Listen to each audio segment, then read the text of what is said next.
Bien, bien, entonces vamos a empezar nuestra sesión de hoy día. Primero, buenos días con todos y espero que estén muy bien.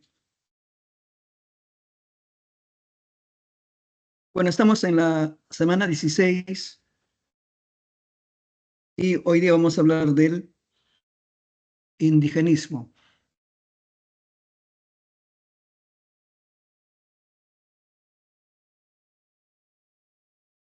A ver, un hecho interesante es que acá en el Perú, el vanguardismo y el indigenismo se desarrollaron al mismo tiempo, ya al mismo tiempo. Entonces fue, digamos, un hecho interesante, ¿no? Por un lado, la moda que venía de Europa, que era el vanguardismo. Entonces acá en el Perú hay artistas, escritores, ¿no? Que comienzan a escribir sus obras influenciados por el vanguardismo europeo. Pero al mismo tiempo también había todo un movimiento, ¿no? De artistas interesados en, digamos, hablar, ¿no? En sus obras sobre el indígena o el indio, que serían, digamos, un interés, ¿no? De revelar lo autóctono, ¿no? Lo nacional. Entonces, va a haber este, ¿no? Este especie de contraste entre la vanguardia, que sería lo universal, o sea, la moda, y el indigenismo, ¿no? Que sería lo autóctono, lo nacional, ¿no? Para muchos escritores fueron al mismo tiempo vanguardistas y también indigenistas. Entonces, hoy día vamos a centrarnos en el indigenismo. Como dice el título, indigenismo, pues no viene de la palabra indígena o indio. Entonces, no es, es una escuela, un movimiento literario que busca, ¿no? Recrear en las obras literarias al personaje indígena o indio, ¿no? Como el protagonista. Y claro, ¿no? Al mismo tiempo, la idea es, ¿no? Recrear el mundo andino, o sea, la vida, ¿no? La vida de los indígenas. Ahora hay que tener cuidado acá, ¿no? La palabra indígena no es un término despectivo, ¿no? Sino alude a personas originarias, ¿no? De un lugar, de un pueblo, de una nación, que sería el contraste serían los extranjeros, ¿no? Extranjeros e indígenas serían de alguna forma antónimos. Entonces, ¿cómo era el Perú en ese tiempo? Bueno, era la misma cosa que pasó en la vanguardia, ¿no? Estamos en los primeros 20 años del siglo pasado. Entonces, Leguía es el presidente, ¿no? Es el que gobierna durante 11 años, el famoso oncenio. Y claro, ¿no? A nivel económico, político, digamos, hay la dependencia, ¿no? Del capitalismo inglés, ¿no? Y norteamericano. Ahora, un hecho muy interesante es que en esos años también, ¿no? Van a aparecer partidos políticos interesantes, propios. Entonces, ¿no? Aparece el APRA, ¿no?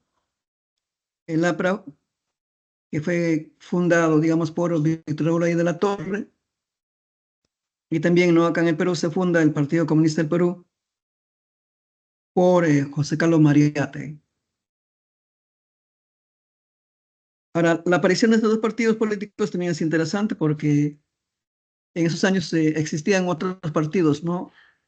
El partido, digamos, conservador o liberal, que esencialmente defendían, digamos, ¿no? El poder de los criollos, ¿no? De los criollos, la gente de plata, ¿no? De los poderosos del Perú. Entonces, el APRI y el Partido Comunista son partidos políticos que tienen interés, ¿no? De defender a la clase popular. Ahí estaba lo interesante. También, ¿no? En esos años, aparecen, ¿no? Las ciencias sociales. Uno de los animadores de las ciencias sociales es justamente José Carlos Mariátegui, ¿no? En su famoso libro Los Siete Ensayos, es una muestra, ¿no? De un trabajo que está interesado en el Perú y centrado, ¿no? Digamos, en la problemática del indio.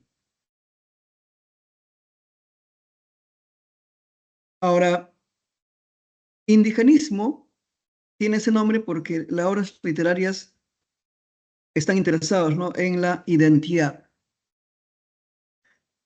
Más antes, en el costumbrismo, ¿no? Se había planteado la idea de que el peruano, ¿quién es el peruano, no? ¿O qué es ser peruano? Una primera respuesta fue, ¿no? Que el peruano era el criollo, es decir, ¿no? El descendiente de los españoles, nacidos acá en estas tierras y que se identifican pues como peruanos, ¿no? Pero en esa idea de que el peruano sería el criollo, se deja de lado, ¿no? Al indígena, o sea, al hombre andino, al hombre autóctono. Entonces, durante el indigenismo se plantea, ¿no? La idea de que el peruano, o sea, el auténtico peruano, es el indio. Y justamente, ¿no? La literatura busca revelar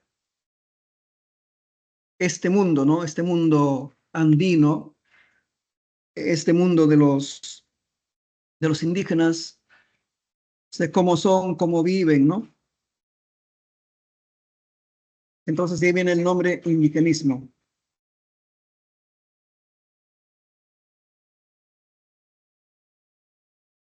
Antecedentes del indigenismo.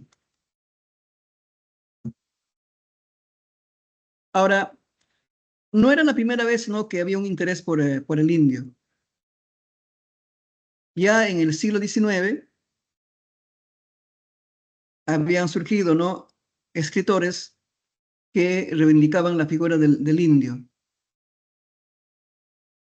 Y entonces aquí están dos, ¿no? Destacados escritores que ya plantean su interés por el indio. Primero acá se menciona a Manuel González Prada, ¿no? Manuel González Prada. Páginas libres, ¿no? De 1894. Bueno, como sabemos, González Prada fue pues, ¿no? Un gran escritor, escribió poesía, ¿no? Y esencialmente no va a destacar hasta el día de hoy como un gran ensayista. Entonces González Prada es una de las primeras personas que plantea la idea de que el indio debería ser, ¿no? Considerado un ciudadano. El indio debería tener derechos. Porque González Prada denuncia, ¿no? Que el indio es un ser, digamos, humano, marginado, explotado, abusado, que no tiene ciudadanía, y los poderosos, ¿no? Se aprovechan de ellos. Y también González Prada, pues, explica, ¿no? Lo que pasó en la guerra con Chile, ¿no? Que perdimos esa guerra. González Prada dice, ¿no? Los que murieron más durante la guerra con Chile fueron los indios. Porque, claro, ¿no? Los criollos o los hijos, ¿no? De la gente de plata nunca van a la guerra. ¿no? La mayoría de estos jóvenes se fueron a Europa, ¿no? A España, ¿no? Mientras acá en Perú estaba la guerra, donde los soldados eran esencialmente los indios. Y entonces González Prada dice, pues no, lo paradójico es que el indio no sabía realmente por qué luchaba. O sea, el indio no sabía por qué, ¿no? ¿Por qué moría? Claro, ¿no? En el fondo, el indio tenía la idea, pues, de que estaba muriendo defendiendo, ¿no? Su tierra, ¿no? Su territorio. Pero la paradoja es que el indio no era dueño de la tierra, no tenía, no, derecho a la propiedad. Entonces él dice, fue una paradoja, ¿no? El indio defendía una tierra que no le pertenecía. Y también González Prada dice que los símbolos patrios, ¿no? Por ejemplo, la bandera blanca y roja, ¿no? Que fue creada por San Martín. Y entonces, ¿no? González Prada dice, para el indio, la bandera de blanca y roja no significaba absolutamente nada. O sea, el indio no se identifica con esa bandera. O sea, el indio no siente, ¿no? Como propio esa bandera. ¿Por qué motivos? Porque era pues un ser humano explotado, ¿no? Explotado, abusado, ¿no? Entonces, esos hechos, ¿no? Los denuncia Manuel González Prada en este famoso libro, Páginas Libres. Entonces, no se le considera pues un antecedente, ¿no? Un antecedente del indigenismo. En la misma línea también está ubicada Clorinda Mato, una gran escritora y una de las primeras escritoras de nuestra historia, ¿no? Una autora cusqueña, y entonces su obra maestra es Ave sin nido. Entonces, si nosotros hemos recordado, pues que en esta novela se cuenta la historia, ¿no? De cómo un grupito de criollos blancos, ¿no? Que son las autoridades, abusan de todo un pueblo, ¿no? Y claro, este pueblo no está constituido por los indios. Y entonces Clorinda Mato plantea en su novela de que debería acabarse, ¿no? El abuso, la discriminación, la violencia contra el indio. Pero Clorinda Mato tenía la idea de que el indio por sí mismo no estaba preparado, ¿no? Para salvarse, ¿no? O sea, para liberarse. Clorinda Mato tiene la idea de que la salvación o liberación del indio va a ser obra, ¿no? De los criollos buenos. Y eso es lo que aparece en su novela, ¿no? Están entonces los marín, ¿no? Los esposos marín, que serían los criollos blancos buenos, ¿no? Y lo contrario, ¿no? Las autoridades de este pueblito llamado Quilla serían, ¿no? Los malvados, ¿no? Entonces, a partir, ¿no? De las obras de González Prada y Clorinda Mato, que se preocupan por el problema del indio, ¿no? Que son abusados y que deberían ya no ser liberados o deberían reconocer sus derechos, ¿no?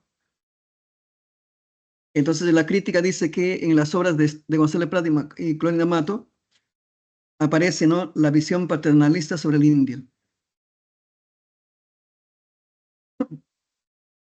que significa que el indio necesita, ¿no?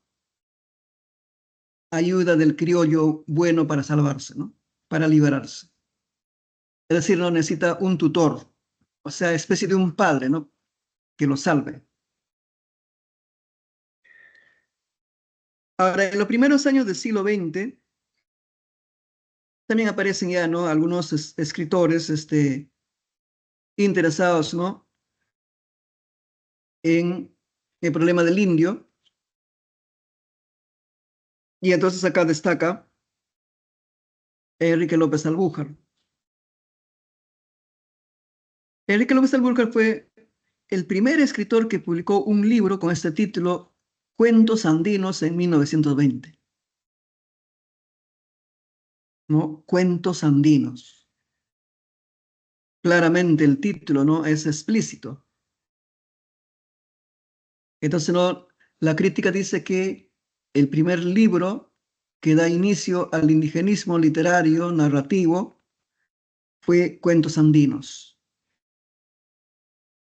Pero en esta obra no aparece, ¿no? Diríamos, el verdadero indio. Por eso acá dice, no, es una visión parcial del indio. Claro, ¿cuál era el problema? López Albujar era de nacimiento costeño, ¿no? Él había nacido en Chiclayo, y entonces, ¿no? Él había estudiado leyes. Entonces López Albujar trabaja de juez y dice que trabajó muchos años en Huánuco. Y entonces, ¿no? López Albujar constantemente viaja, pues, ¿no? Digamos, no vendría de Huánuco a Lima, ¿no? Porque en Lima está todo digamos, el poder, ¿no? El poder judicial también está en Lima, ¿no? El centro. Así que López Albuquerque viajaba, ¿no? Seguramente de Huánuco pasaba pues, por Pasco, Junín, ¿no? Llegaba a Lima y luego regresaba.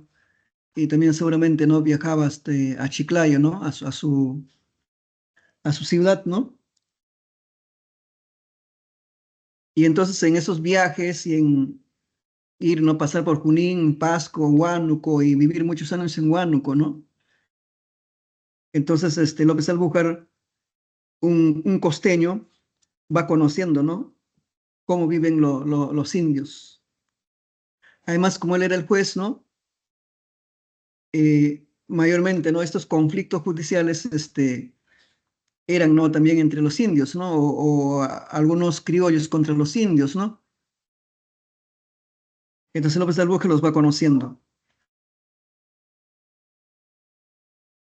Pero los críticos dicen, pues, ¿no? Como López Albuquerque, no habla quechua o nunca habló quechua,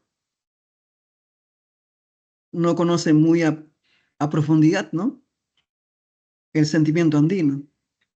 Además, no, él es un costeño que nunca va a identificarse pues con un indio, ¿no?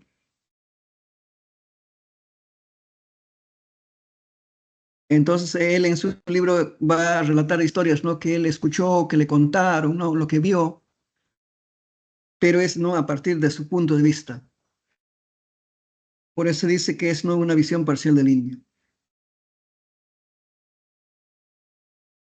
En el caso de José Carlos Mariátegui, en este libro famoso, ¿no? Siete ensayos de interpretación de la ley peruana,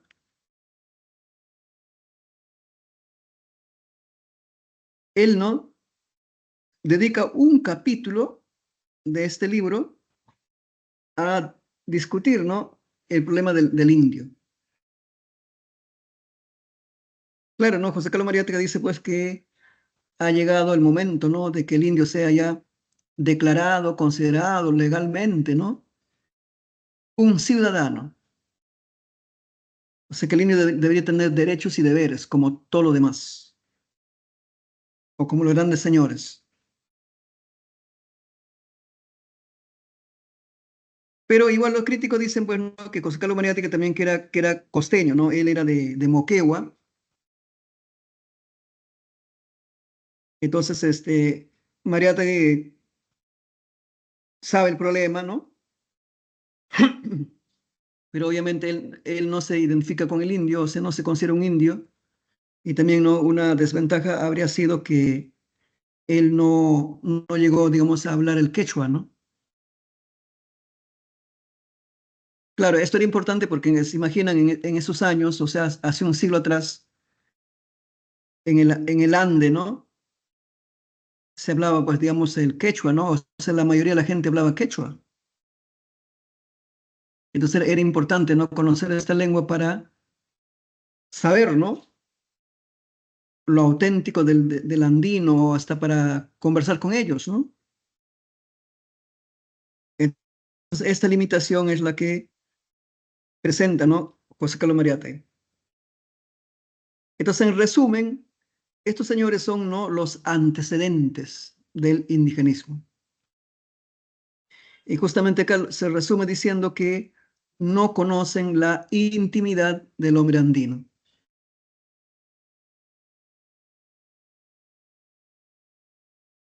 Bien, entonces, ¿no?, el indigenismo va a surgir en los años 20 del siglo pasado, o sea, hace 100 años atrás, ¿no? Hace un siglo atrás.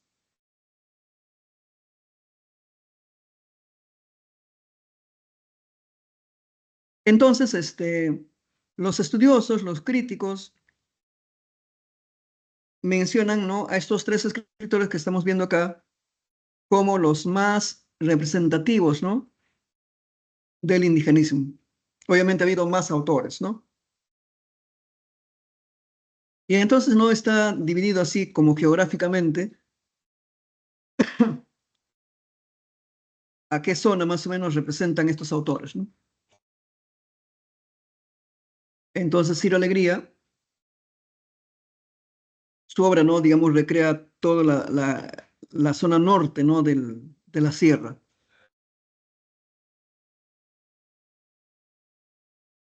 Su gran novela, El mundo sanchajeno, está ambientado, ¿no?, en la zona norte, ¿no?, aparentemente en la zona de Huamachuco, porque además Ciro Alegría pues, había nacido en Huamachuco, ¿no? Entonces él va a contarnos historias que estarían ambientadas en esa zona, sobre todo la zona norte, ¿no? La Sierra de la Libertad, de Lambayeque, de Cajamarca, que están ahí vecinos, ¿no? Y Manuel Escorza, sus obras, ¿no? Su novela, esta novela muy importante, ¿no?, Redoble por Rancas, está ambientada pues en Pasco. Y toda la obra novelística, ¿no?, de Escorza está ambientado en Pasco. Para él, claro, ¿no? Él obviamente conocía muy bien toda esta zona, ¿no? Entonces representa la zona centro, ¿no? La zona centro. Y el sur está representado por José María Arguedas, ¿no? Claro, no, él había nacido en Andahuaylas, Apurímac, y sus obras, ¿no?, están ambientadas en toda esa zona, ¿no? Claro, no solo Abancay, no, Abancay, Ayacucho, Cusco, ¿no?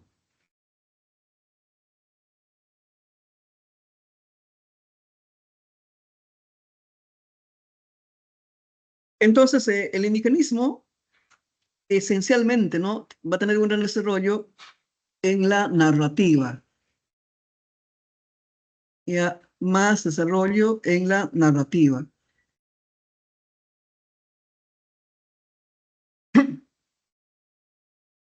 Pero si nosotros vamos a recordar, ¿no?, para el examen, a los dos grandes autores, o sea, las dos más importantes narradores indigenistas,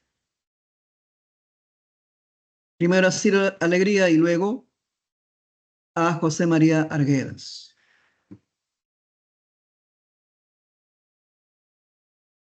Entonces, primero a Ciro Alegría.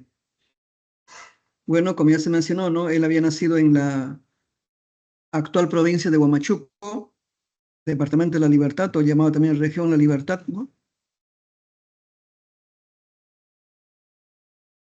Y bueno, acá lo mencionan como escritor, periodista, traductor y político.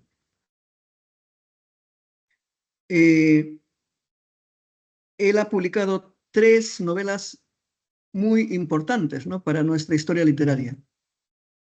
La Serpiente de Oro, Los Perros Hambrientos y El Mundo Sanchajeno, que es, ¿no?, según la crítica, su obra más importante, que además dice ganó un premio, ¿no? Se menciona acá en un premio que fue convocado en Chile. El Mundo Sanchajeno. Bueno, la historia está ambientada, ¿no? En la primera mitad del siglo XX. Diríamos más o menos, ¿no? Los primeros 40 años del siglo pasado, ¿no? Ahora, claro, ¿cómo era la vida, ¿no? En esos tiempos? A nivel económico, social, ¿no? Reinaban los gamonales, ¿no? O sea, los hacendados. O sea, de gente, ¿no? Que tenían grandes extensiones de tierra, ¿no?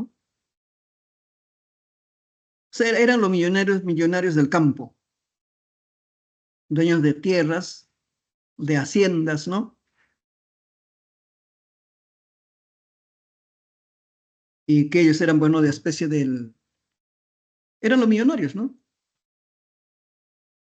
Y para el gamonal trabajaban decenas o cientos de indígenas.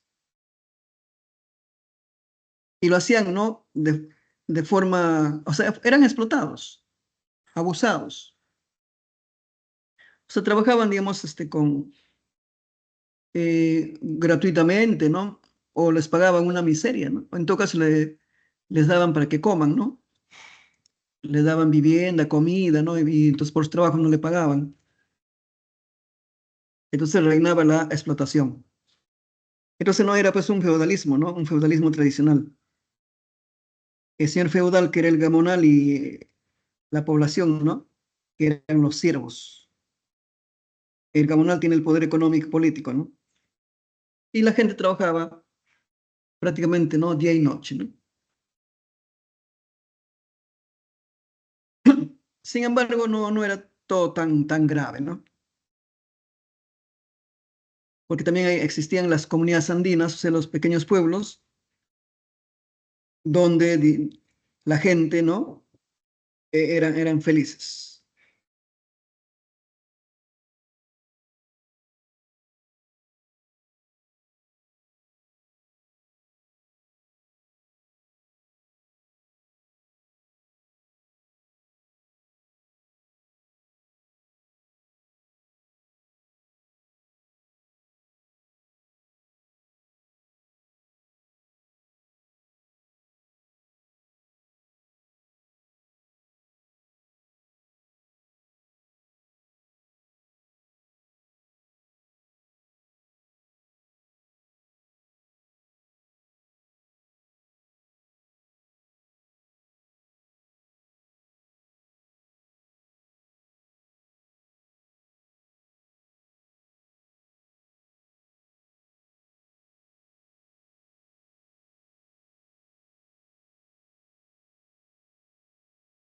Entonces estaba diciendo que las comunidades eran, ¿no? El lugar propicio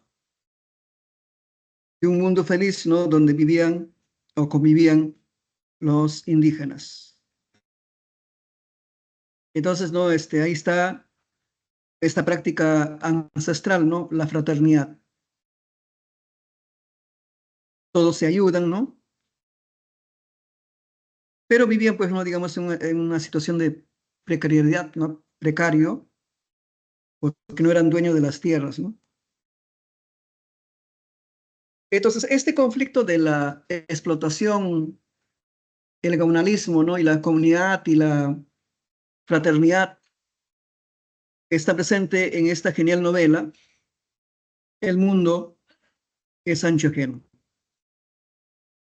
Como dice acá, fue publicado en 1941. Recordemos, a ver, el argumento, ¿no?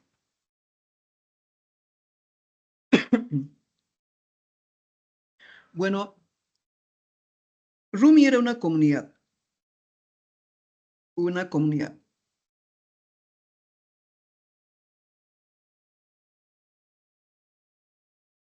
Dice que era pues un pueblito, ¿no? Que estaba asentado en una quebrada, ¿no? Ahí en los Andes. Claro, ¿no? Sir Alegría se había inspirado pues en lo que él conoció, que era Huamachuco, ¿no?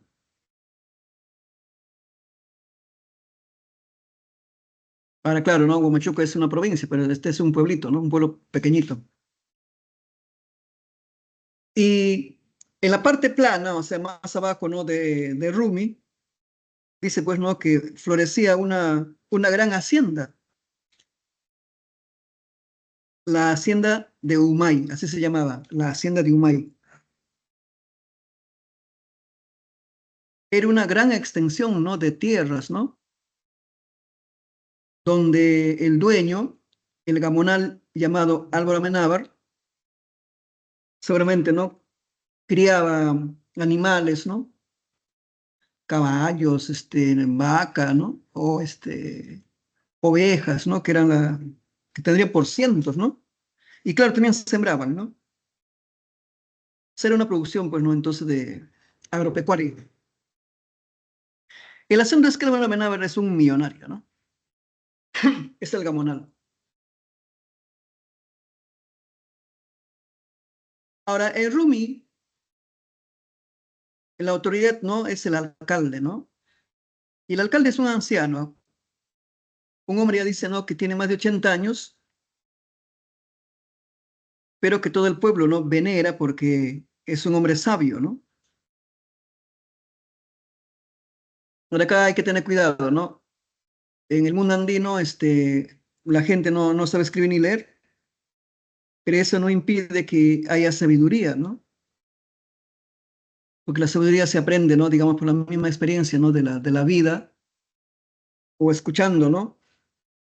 Historias, relatos o enseñanzas, ¿no? De los padres, de los abuelos. El Rosando Maki es el alcalde del pueblo, de Rumi. Pues ahí está, ¿no? El conflicto es, ¿no? Entre la comunidad de Rumi y la hacienda de Humayo. O sea, el conflicto es, ¿no? Entre el pueblito y dirigido por Rosendo Maki y el gamonal, ¿no? Álvaro Amenábar. La novela empieza cuando Rosendo Maki dice, ¿no? Había subido a las partes altas, ¿no? O sea, hacia las montañas para buscar plantas medicinales, para buscar plantas medicinales. Porque dice su esposa, llamada Pascuala, estaba muy enferma. Ahora, claro, ¿no? Seguramente Pascuala también era pues ya una mujer anciana, ¿no? Dice entonces los Uzumaki ya no estaba ya regresando, o sea, estaba bajando, ¿no? Por el caminito hacia Rumi, que está más abajo, ¿no? Y entonces, dice también ya estaba ya el sol ya no bajando, o sea, ya estaba ya atardeciendo, o sea, ya iba llegando la noche, digamos, ¿no? Porque el sol también ya se va a ocultar. Y entonces dice, no, justo cuando Rosendo Maki está bajando ahí por el caminito, dice, de pronto se le cruza una culebra.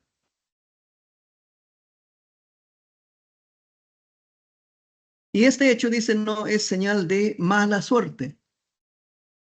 Dice, ¿no? Que cuando se te cruza una culebra en el camino, es señal de mala suerte. Entonces, la solución para que no te llegue la mala suerte, dice, es matarlo.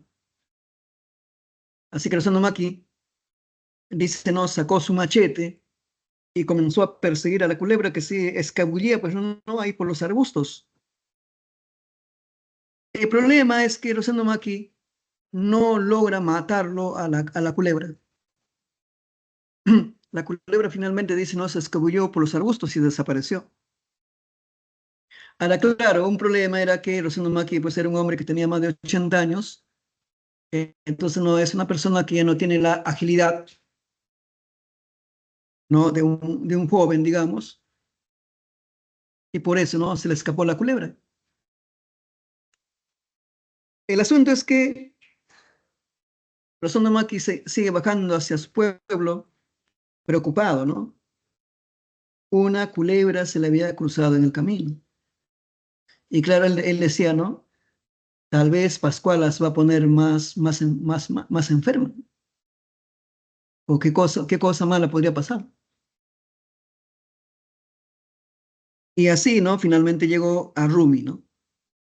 A su pueblito donde él es el alcalde. Y entonces lo primero que le va a sorprender, él dice, ¿no? Cuando comenzó a ingresar al pueblo, ahí están las primeras casas, ¿no? Dice que las casas estaban sin gente, ¿no? O sea, los que viven ahí no están, ¿no? Así que le causa curiosidad, ¿no? ¿Y dónde sigue esta gente, ¿no? Si ya está oscureciendo, ¿no? Y así, conforme iba avanzando hacia su casa, que está, diciendo, cerca al centro del pueblo, Rosendo Maki se percata de que toda la gente, o sea, no, toda su gente, dice que estaban en su puerta. O sea, toda la gente del pueblo está en la puerta de la casa de Rosendo Maki.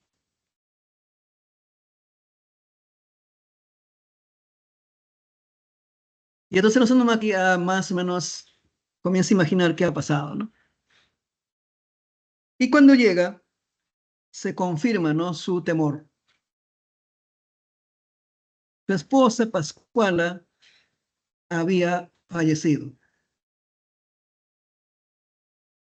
Entonces, ¿no? Todos lo abrazan, le dan el pésame.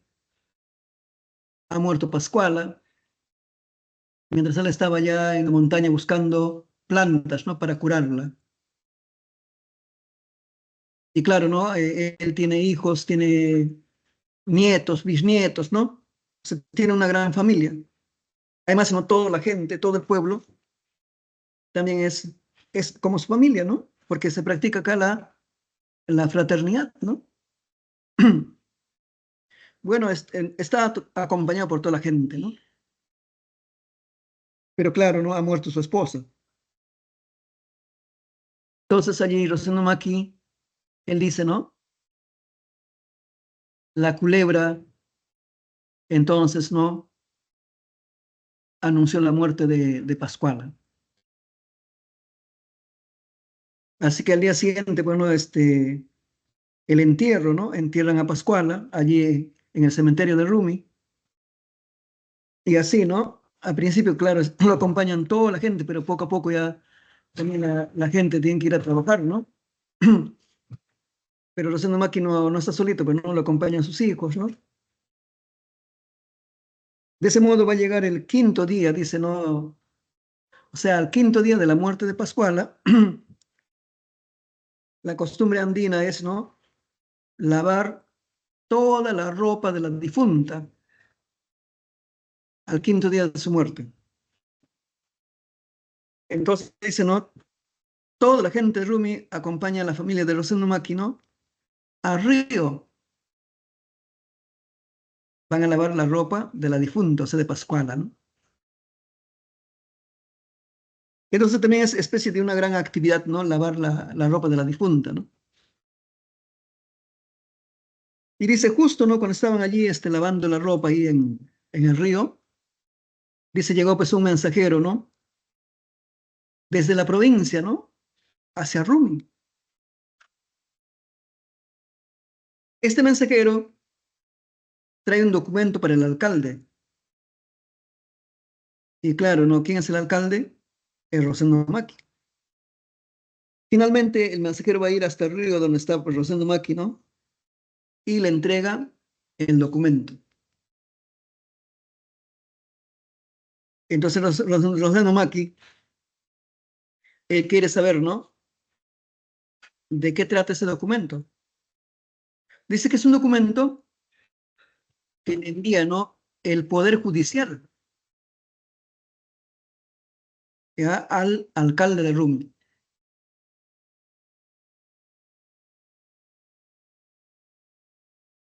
Ahora, Rosendo Maki, este alcalde sabio, ¿no? No sabe leer ni escribir.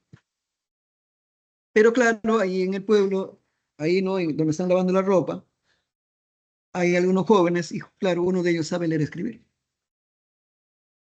Entonces, no, Rosendo le dice a este joven que lea, ¿no? ¿Qué dice en el papel? Entonces Rosendo Maki y todos los que están con él se enteran de que son malas noticias.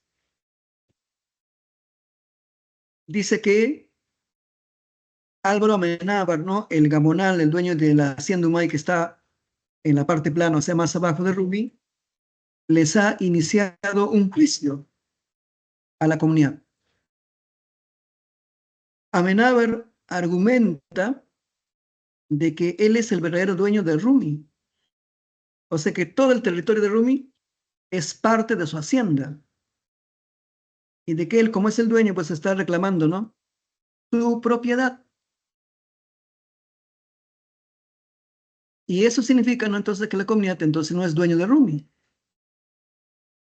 Y entonces no es un hecho grave porque la comunidad vive allí hace siglos, ¿no? Porque lo que están viviendo allí, pues no han heredado de sus padres, ¿no? O sea, de los abuelos, bisabuelos, por siglos. Entonces dice, pues al día siguiente, Rosendo Maki convoca a una asamblea urgente, ¿no? En el pueblo. Y entonces dice, ¿no? La forma como se convoca, dice, no es, tocan la campana, ¿no? La campana que están ahí en la torre de la iglesia, ¿no? Y entonces, claro, ¿no? Todos ya se pasaron la voz, ¿no? El motivo de la reunión. Es ¿no? una noticia grave, grave, grave. Y dice, ¿no? Toda la gente, ¿no? De Rumi asistió, ¿no? A la plaza, ¿no? A esa asamblea, diríamos, de vida y muerte. Y por supuesto dice, ¿no? Que estaban sentados en las primeras filas los mayores, ¿no? O sea, esos hombres que tienen 80, 90, hasta de 100, más de 100 años, dice, ¿no? Que son los que saben más, ¿no? Del pueblo.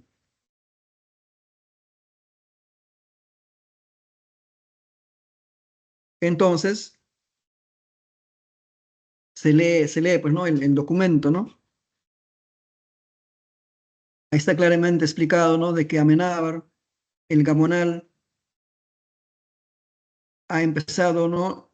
Un juicio a la comunidad reclamando, ¿no? Que la comunidad debería desalojar sus casas, ¿no? Sus chacras porque no les pertenece, puesto que el verdadero dueño es Amenábar. Quiere decir entonces que Rumi está en peligro, ¿no? Es un pueblo que está próximo a desaparecer.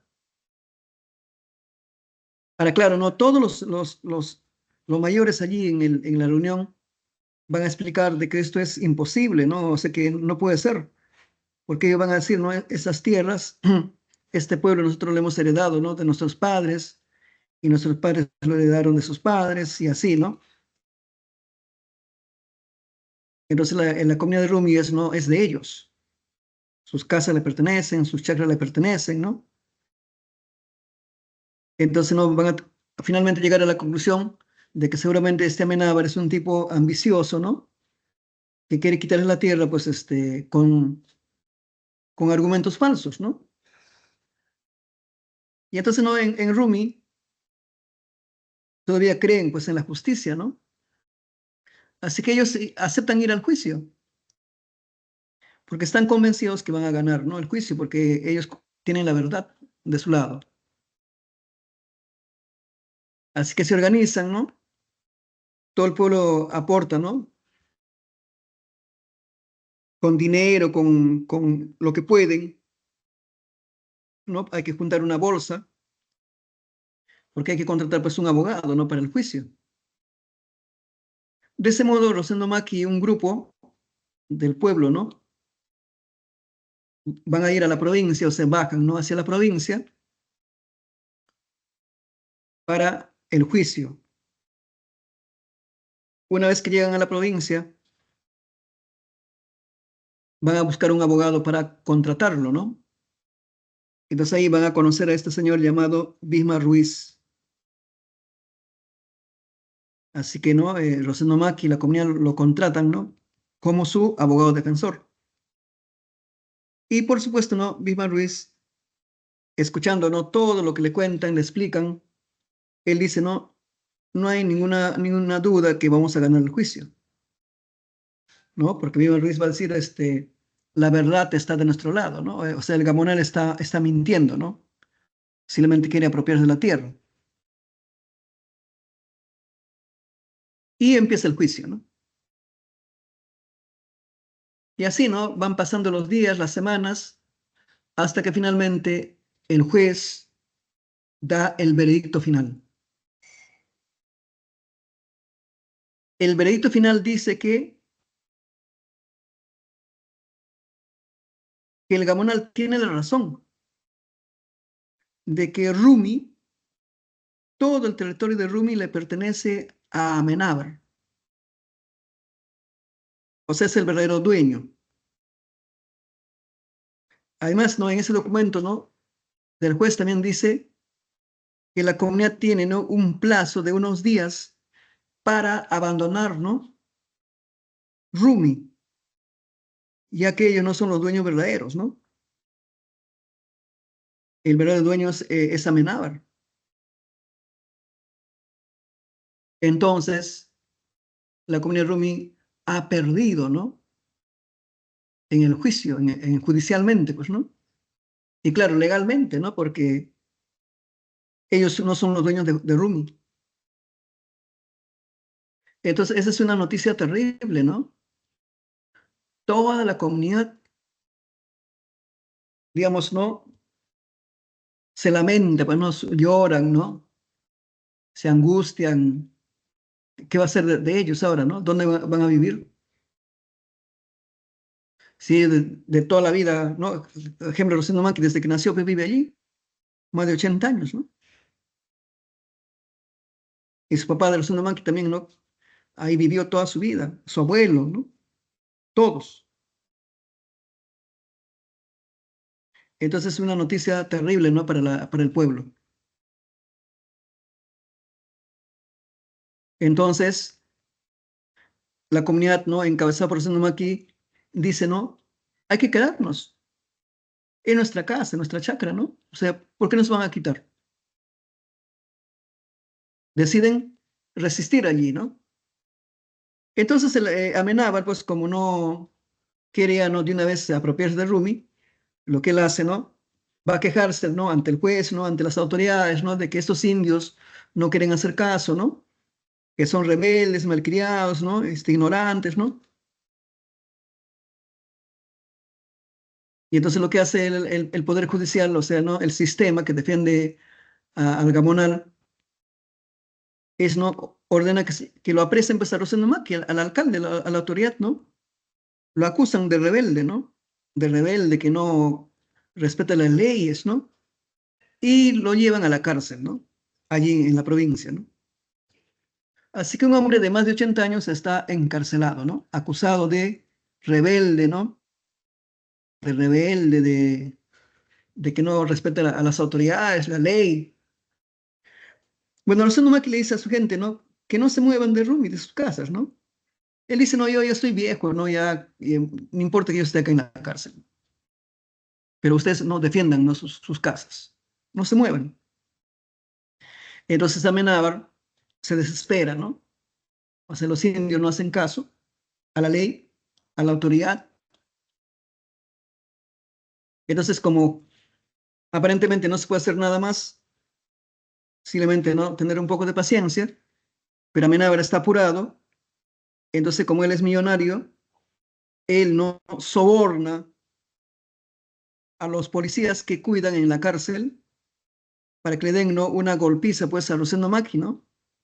O sea, que lo asusten, ¿no? Que lo amenacen, lo asusten, ¿no? Que tienen que ordenar a su gente, ¿no? Que abandonen Rumi.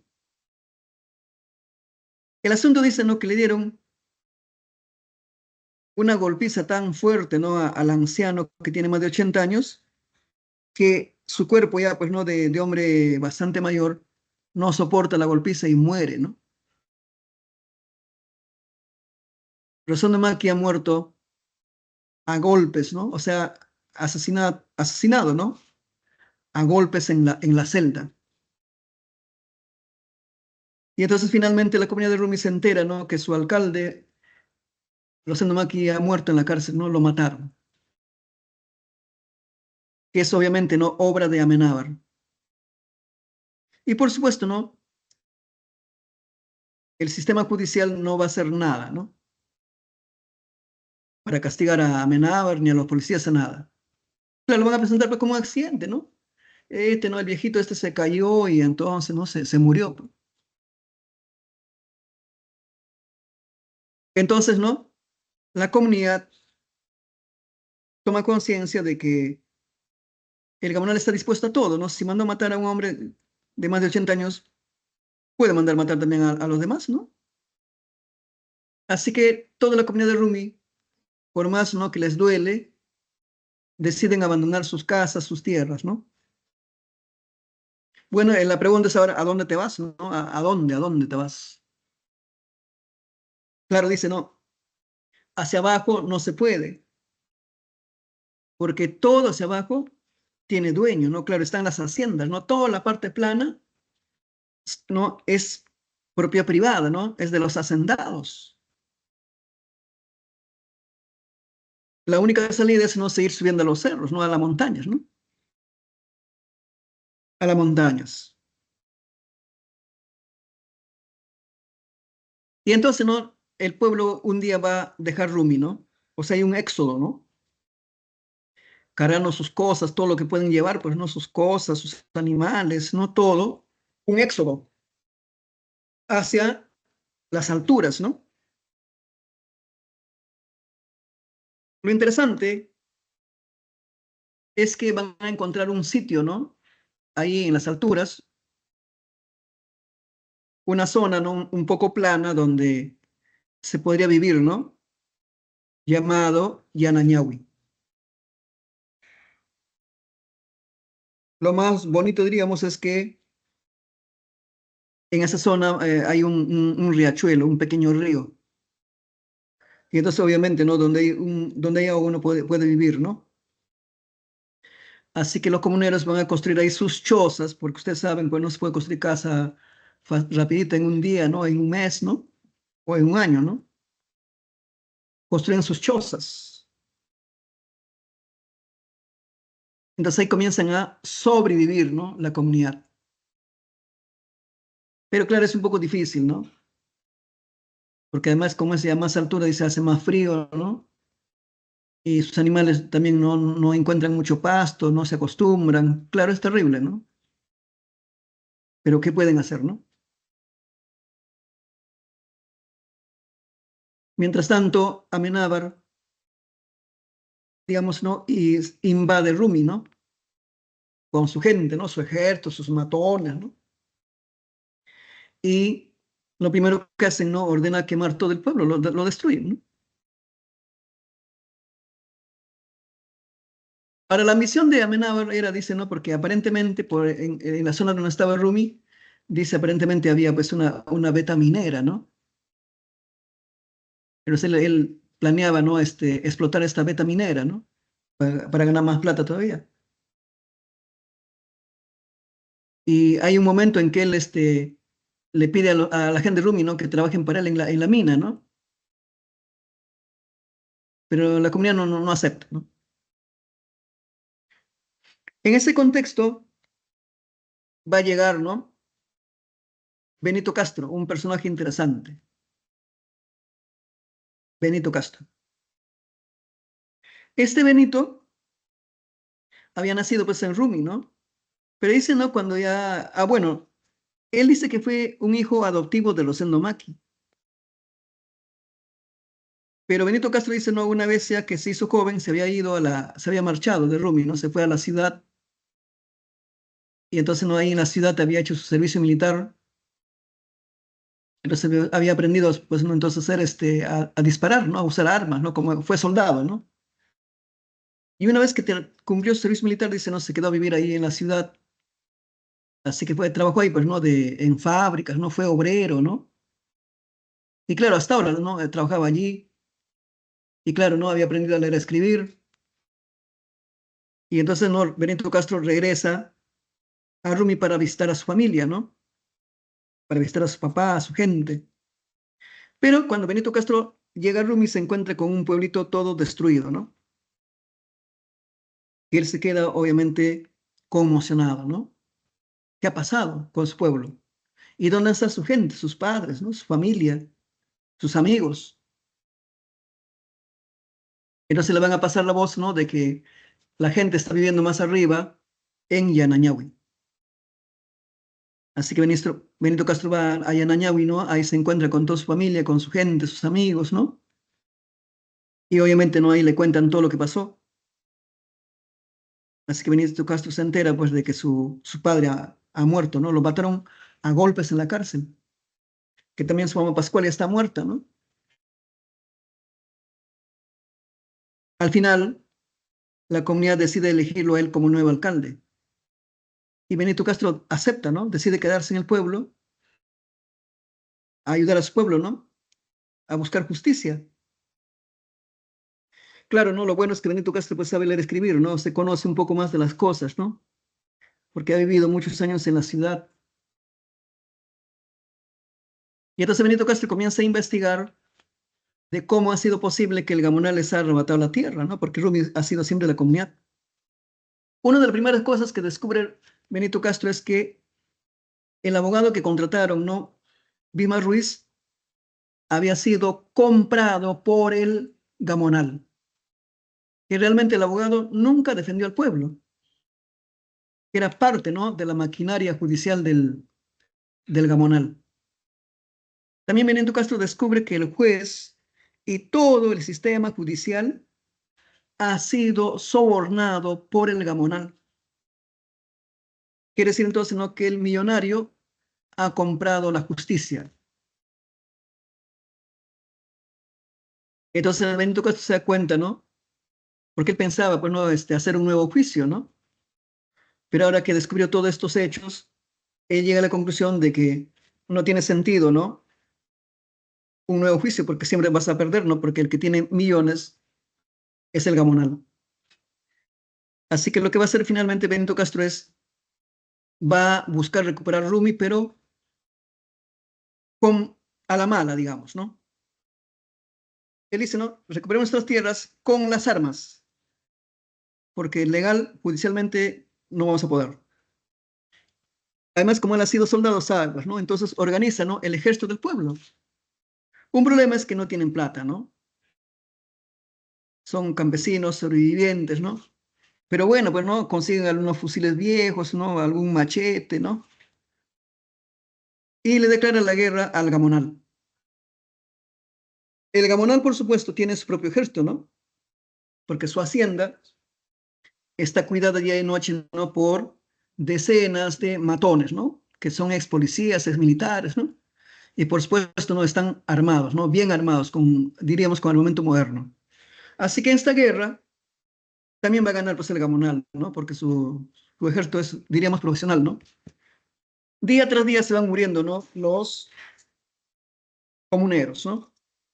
Y el último en caer va a ser Benito Castro, ¿no? Finalmente lo matan a él, así que ha muerto el último alcalde, ¿no?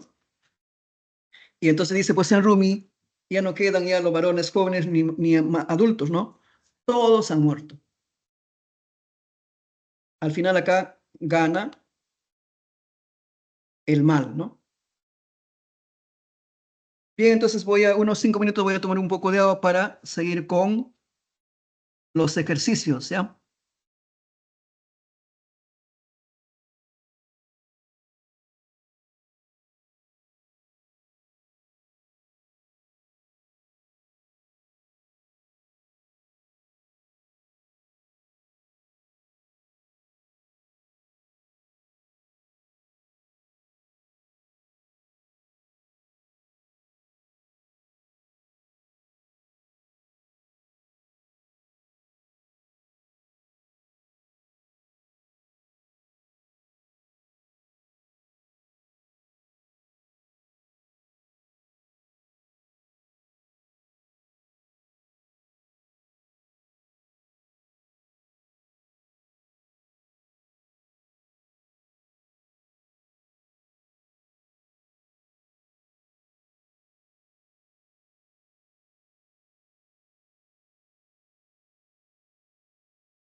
Muy bien. Entonces vamos a explicar los ejercicios. Bueno, ustedes tienen el boletín, ¿no? Que estamos en la semana 16. Como saben, la primera parte es la parte teórica, ¿no? La parte teórica. Ahí está el indigenismo. Ahora, y claro, no se supone que ustedes lo leen, toda la información valiosa que aparece en este boletín, y no solamente lo leen, sino, ¿no? Resaltan, subrayan los datos más importantes, ¿no? De cada párrafo.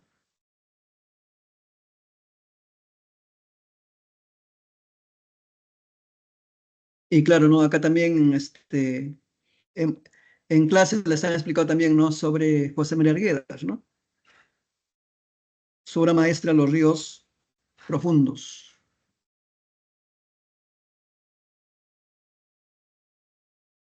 Y luego está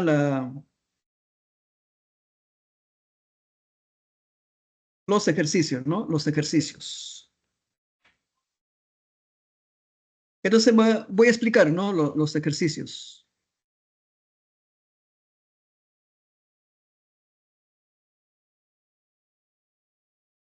La primera pregunta es la pregunta DECO, ¿no? O sea, con un fragmento. Entonces, esta pregunta es bastante, o pretende ser objetiva, ¿no? Porque a partir del fragmento se plantea la pregunta. Entonces, un estudiante tranquilamente no puede resolver este ejercicio porque debe concentrarse, ¿no? En el fragmento y ver qué está preguntando, ¿no? ¿Qué dice el fragmento? Todas las tesis sobre el problema indígena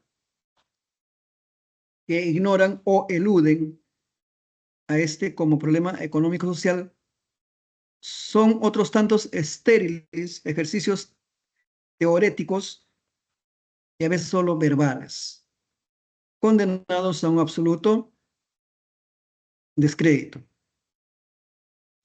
No la salva a algunas su buena fe.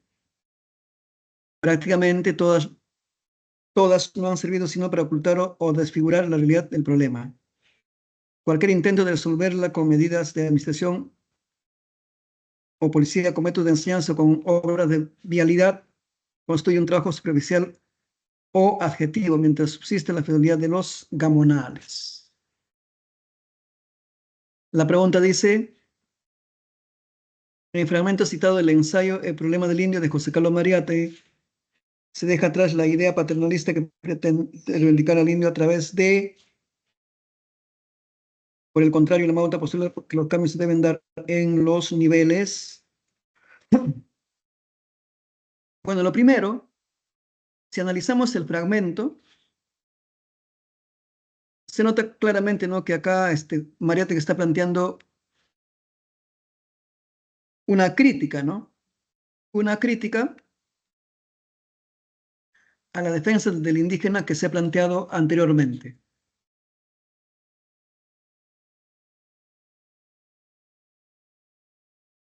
O sea, él dice, ¿no? Que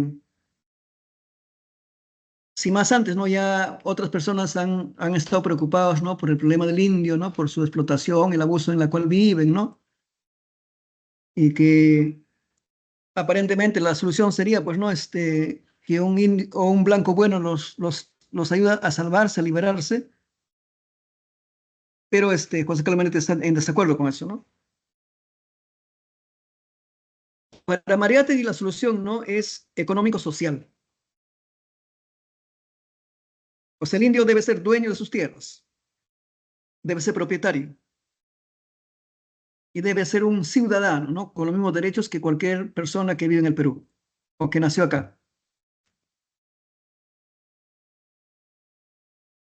Entonces Mariátegui no está diciendo, ¿no? De que el indio va a salvarse, ¿no? Gracias a que un blanco, buena gente lo salve, ¿no? Sino que el indio por sí mismo se va a salvar si se convierte en dueño, ¿no? En propietario de sus tierras y también, ¿no? Si él va a tener derechos, ¿no? Va a ser un ciudadano. Entonces, claro, ¿no? Acá se está planteando dejar de lado la idea paternalista, ¿no?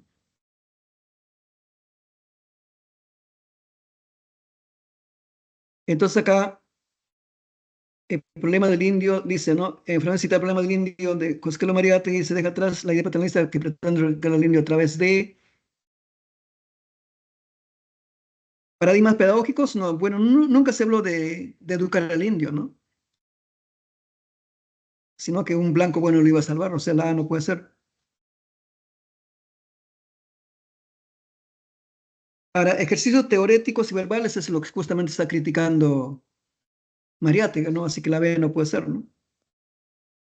Acciones previsiones y adjetivos están peor, pues, ¿no? O sea, tampoco no va a ser la clave, ¿no? Claro, o sea, la idea que se mantenía del siglo XIX era, pues, ¿no? Que el indio podía salvarse gracias, ¿no? A la buena gente, ¿no? Al criollo buena gente, que claro, con alguna educación, ¿no? Entonces, la D es, ¿no? Por el contrario, el Amauto postula que los cambios se deben dar en los niveles social y económico, que además está planteado claramente, ¿no? Acá en el fragmento, ¿no? Cuando dice económico-social. O sea, la solución al problema del indio es, ¿no? El problema económico-social. Entonces, en el mismo fragmento ya estaba contenido, ¿no?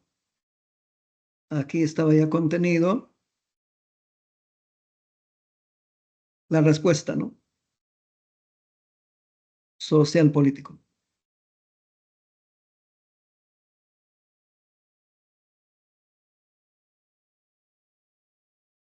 En la pregunta 2 nos hablan sobre la novela que yo les he relatado ampliamente. El mundo es ancho ajeno.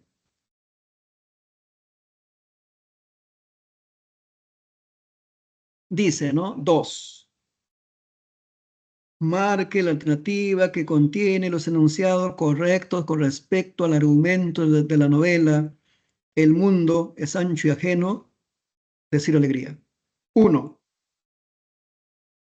Álvaro Amenábar pretende apropiarse, ¿no? De la tierra de Lumi para explotarlas.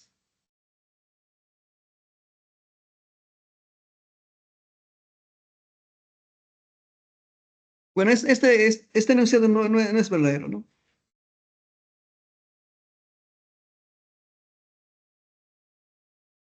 Porque esencialmente en la novela dice que Amenábar lo que quiere es chantajearlos, ¿no? A los comuneros para que trabajen gratis en su proyecto minero. 2. El abogado de los comuneros, Lima Ruiz, es sobornado por el gobernador, eso es cierto, ¿no? Al final se descubre que este abogado, Bima Ruiz, había sido comprado, ¿no? Por el Gamonal. Y por supuesto, no defendió a la comunidad. Se las dos verdadero. 3.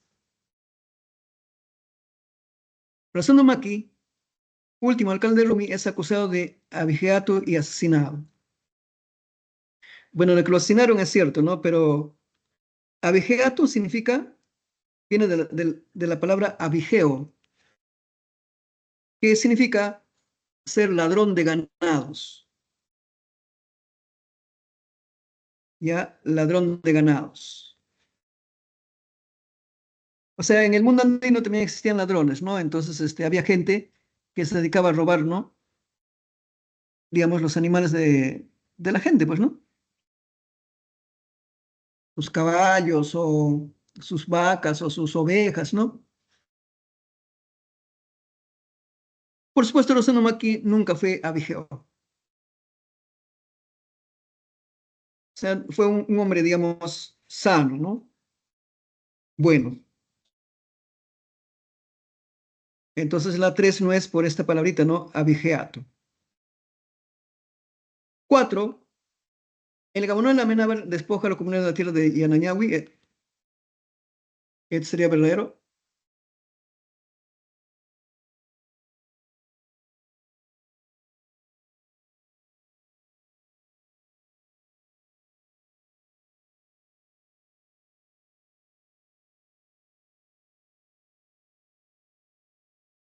Sí, no, es verdadero, ¿no?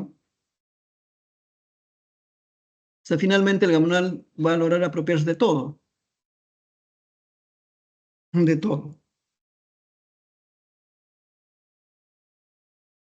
Entonces queda como clave la.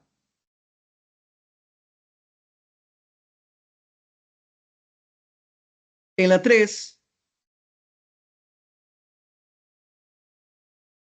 también es el argumento, ¿no?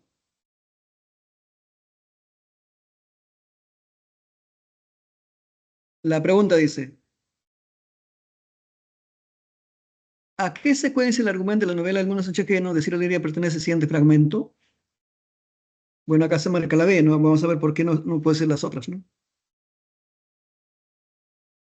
Rosendo Maki, Rosendo Maki declaró, hablando con fervorosa sencillez del derecho de la comunidad de Rumi, de sus títulos, de una posesión indisputada que todos habían visto a lo largo de los años, de la misma tradición que afirmaba que estas tierras fueron siempre de los comuneros y de nadie más. La voz se le ahogó de emoción y hubo de callar un momento para reponerse. Luego, el juez inició su pormenorizado y estricto interrogatorio, según lo dicho de los testigos presentados por Iñiguez. Entonces, en el fragmento nos están hablando de cómo, ¿no? El alcalde, Rosendo Maki, argumenta para defender a su pueblo, ¿no? Ante el intento, ¿no? Que finalmente va a lograr el Gamonal de apropiarse de todo, ¿no? De Rumi, de todo el territorio donde están los comuneros. O sea, la clave correcta es la B, pues, ¿no? El alcalde Rumi realiza la defensa de la comunidad durante el juicio. Eso está claramente explicado en el fragmento. Claro, ¿no? Si te dicen, ¿y por qué no es la A? ¿Qué dice la A? Dice Rosendo Maki arenga a los comuneros para defender la tierra de Rumi. O sea, ¿en qué parte del fragmento se está diciendo, ¿no? De que Rosendo Maki está arengando, o sea, incentivando, motivando a los comuneros para defender Rumi? En ninguna parte. Así que la A, pues, no es una proporción inexacta, ¿no? En la C, o sea, ¿por qué no en la C? Los comuneros deciden abandonar sus terrenos y marcharse a Yanañahui. Eso es verdad, verdad, ¿no? Pero en el fragmento de la pregunta, en ninguna parte se está explicando, ¿no? O están diciendo de que los comuneros pues, deciden dejar sus tierras. En ninguna parte. Acá está explicando de cómo Rosendo Maki, ¿no? Intenta defender a su pueblo. ¿Y por qué no puede ser la D? Dice, el Gamonal y el ejército ingresan a Rumi para tomar posesión de sus tierras. ¿En qué parte del fragmento está diciendo de que el Gamonal y el ejército ingresan, ¿no? A apropiarse de Rumi? En ninguna parte. Así que la D también no es incorrecta, es falsa. Acá dice, ¿no? Rosendo defiende a la comunidad en el seno juicio por las tierras. Bueno, Rosendo ya está muerto, ¿no? Cuando, para el segundo juicio.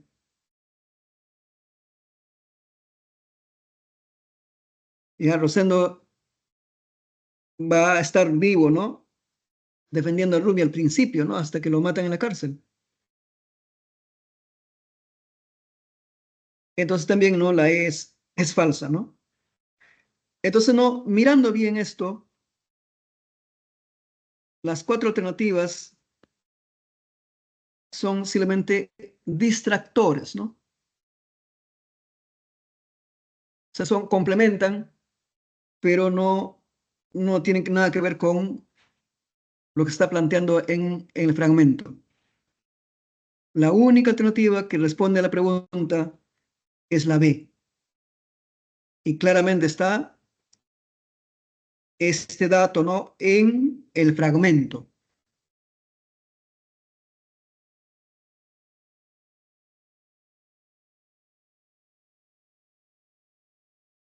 En la pregunta 4, en la novela El mundo es ancho ajeno, es decir, alegría, Benito Castro promueve junto a otros comuneros el aprovechamiento de las aguas de la laguna de Yanañahui para regar las tierras áridas, negando con ello las supersticiones que alejaban de la laguna a los comuneros. En ese sentido, el último alcalde del Rumi representa. A ver, esta parte está interesante. Bien, cuando Benito Castro no, finalmente regresó a Rumi, pero claro, Rumi ya no existía, su gente está viviendo en Yanañahui y ahí lo han elegido el nuevo alcalde, ¿no? Y Benito Castro acepta ser el nuevo alcalde, que más tiene pues una perspectiva, diríamos, sentimental, ¿no? Porque de ese modo Benito Castro está reemplazando en el cargo a su padre, ¿no? A Rosendo Maki. Claro, no, recordemos que es su padre adoptivo, ¿no? Que cuando Benito quedó huérfano, dice, pues no, Rosendo Maki lo crió como un hijo más, ¿no? O sea, en el fondo era su papá, ¿no? Porque finalmente el padre es el que te cría. Entonces, Benito había reemplazado a su papá, ¿no? Cruelmente asesinado, ¿no? En la cárcel. Ahora también, como les estaba contando de Yanañahui, que sea una zona alta, ¿no? Y a más altura, donde hace más frío. Y dice, pues, no, no había mucho pasto, ¿no? Para el ganado, ¿no? Incluso para sembrar, ¿no? Productos para comer, también no había buena producción, ¿no? Principalmente por el frío. Y claro, ¿no? También había zonas, áridas, ¿no?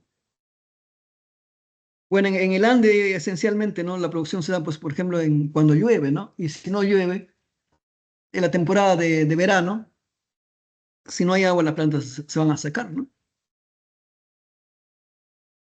Y entonces, como Benito Castro es una persona, diríamos, ¿no? Que tiene una mentalidad moderna, recordemos, ¿no? Que él muy joven se marchó a la ciudad, ¿no? Donde fue soldado, hizo servicio militar, ¿no?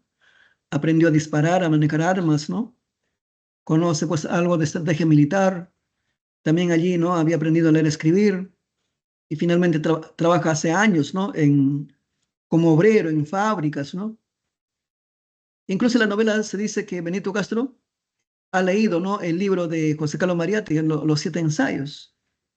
O sea, Benito Castro tiene entonces pues una formación también, diríamos, política, ¿no? Una formación política.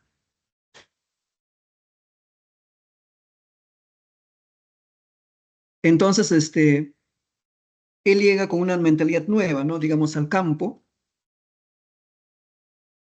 Entonces, allí en Yanañahui, ¿no? Hay un pequeño río, claro, ese río nace en una laguna que está un poco más arriba, ¿no? Entonces, él finalmente va plantea la idea de que una buena parte, ¿no? De tierras que están allí donde no se puede sembrar porque no hay mucha lluvia o no hay lluvia. La solución sería, pues, no, regar con las aguas del río, ¿no? O de la misma laguna, ¿no? O sea, construir especie de un pequeño riachuelo, ¿no? Por otra parte, para que riegue, pues, ¿no? Digamos, una cantidad de tierras, ¿no? Para sembrar. Pero los hombres que viven allí, ¿no? En la comunidad desde tiempos antiguos, ellos tienen su creencia, ¿no? Entonces ellos tienen la idea de que uno tenía que respetar así estrictamente las cosas de la naturaleza. O sea, no se podía hacer ningún cambio, ninguna alteración, porque la naturaleza podía molestarse, ¿no? Además, no se olviden, en la convicción andina, la naturaleza tiene vida, ¿no? O sea, la montaña, los cerros son, ¿no? Son seres que tienen, digamos, vida, ¿no? O sea, son seres vivientes. Esa es la cosmovisión andina. Claro, alguien que tiene una cosmovisión occidental europea va a decir, no, pero ¿cómo es un absurdo, ¿no? O sea, ¿cómo los cerros van a tener van a ser seres vivientes, ¿no? Entonces, en ese aspecto, Benito Castro ya pues tiene una mentalidad, digamos, ya occidental, ¿no? Si bien respeta la costumbre de su pueblo, él sabe que se pueden hacer algunos cambios y no va a pasar nada, ¿no? Así que finalmente, él con la ayuda de algunos jóvenes, ¿no? Va a abrir, digamos, ¿no? Como una especie de un canal para regar, ¿no? Una parte de las tierras que son áridas. Y esto lo va a hacer, ¿no? Utilizando dinamita, ¿no? Y obviamente los mayores van a quedar totalmente conmocionados, ¿no? Preocupados por esta aparente actitud de hereje, ¿no? De Benito Castro. Pero finalmente no va a pasar nada, ¿no? Entonces dice, ¿no? En ese sentido, el último alcalde de Rumi representa el progreso racionalista de la modernidad. Claro, ¿no? Era abrir un nuevo canal a partir de la laguna, ¿no? Para regar las tierras y para sembrar, para cultivar, ¿no? Es una forma de progreso, ¿no? Ahora, claro, ¿por qué no puede ser las otras, ¿no? ¿Por qué no podría ser la sabiduría popular producto de las creencias? Bueno, lo que está buscando hacer acá Benito Castro es justamente, ¿no? Acabar con esto, ¿no? Con esta sabiduría popular basada en la creencia que era muy estricta en muchos casos, ¿no? Benito Castro representa las supersticiones, ¿no? Es incorrecto, o sea, no le corresponde a Benito Castro.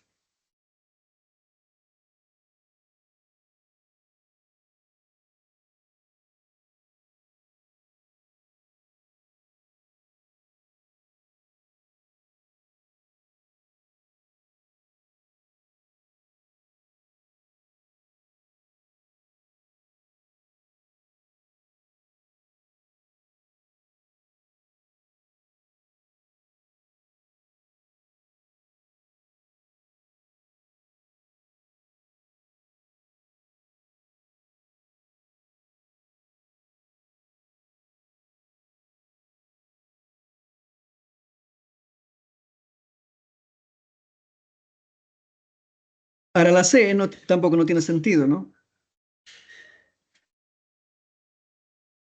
Porque acá dice, ¿no? La C, la lucha por la propiedad de las tierras. Claro, ¿no? Benito Castro va a luchar, ¿no? Para recuperar Rumi. Pero, de acuerdo, ¿no? A lo que se está explicando acá en la pregunta de que cuando Benito Castro no quiere aprovechar las aguas de la laguna, pues no tiene nada que ver con luchar por las tierras, ¿no?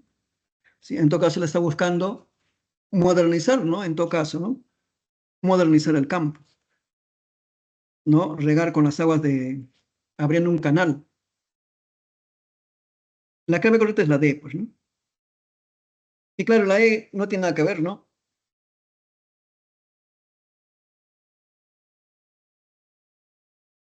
Por supuesto, ¿no? Acá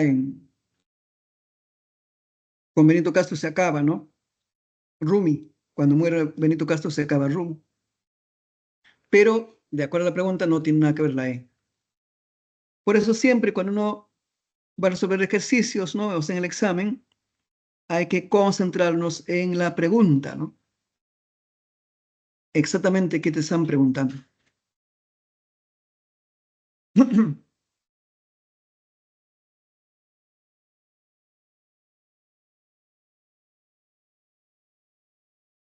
En la 5, otra vez otra pregunta deco, ¿no? ¿Qué dice la pregunta? O el fragmento. Algunos sueñan y creen que lo han visto, que lo que han visto es mejor. Y se van lejos a buscarse la vida. ¿Quién ha vuelto? El maestro Pedro Maita, que pudo regresar pronto. Los demás no han vuelto. Y yo les digo que podemos llorarlos como muertos o como esclavos. Es penosa esta verdad, pero debo gritarla para que todas endurezcan como el acero la voluntad que hay en su pecho.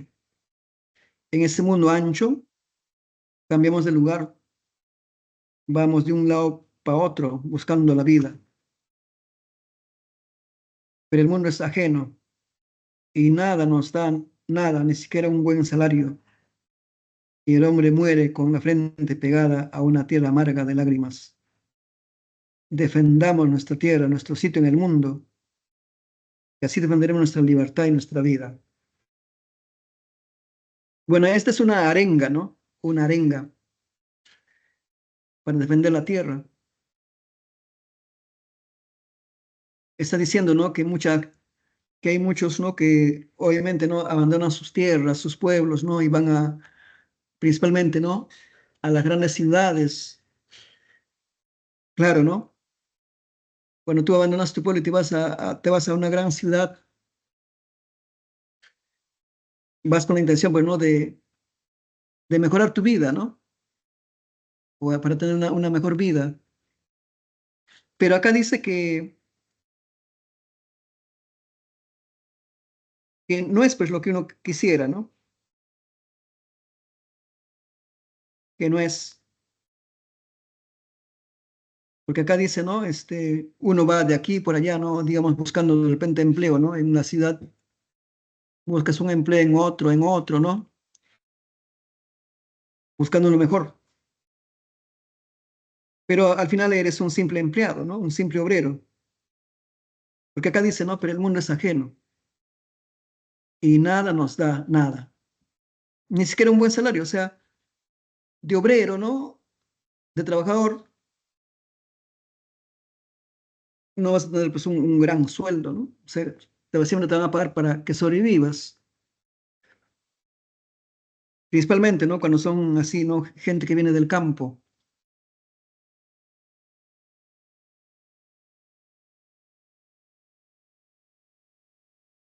Claro, finalmente dice, ¿no? Te mueres, ¿no? Y no habría sido nunca feliz. Y por ese motivo dice, no hay que defender nuestra tierra, ¿no? Que además, que además significa defender, ¿no? Tu libertad, tu propia vida. Así que es una arenga, ¿no? Acá dice, con respecto al fragmento citado del mundo, es Sancho Geno de Ciro Alegría, marque la alternativa que complete de manera correcta el siguiente enunciado. Benito Castro, claro, ¿no? El que está hablando es Benito Castro. A través de las palabras expresadas, ¿no?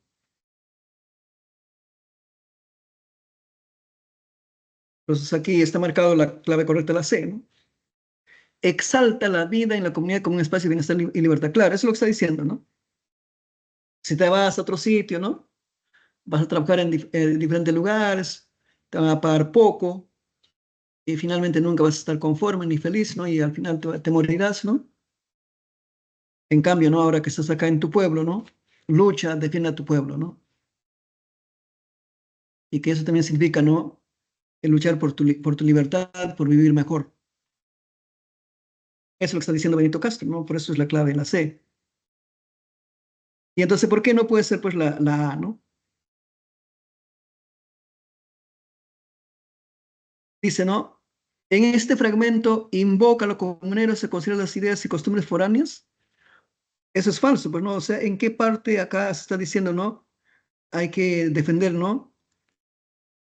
Las costumbres de la ciudad, ¿no? De la urbe, o las costumbres de los hacendados, ¿no?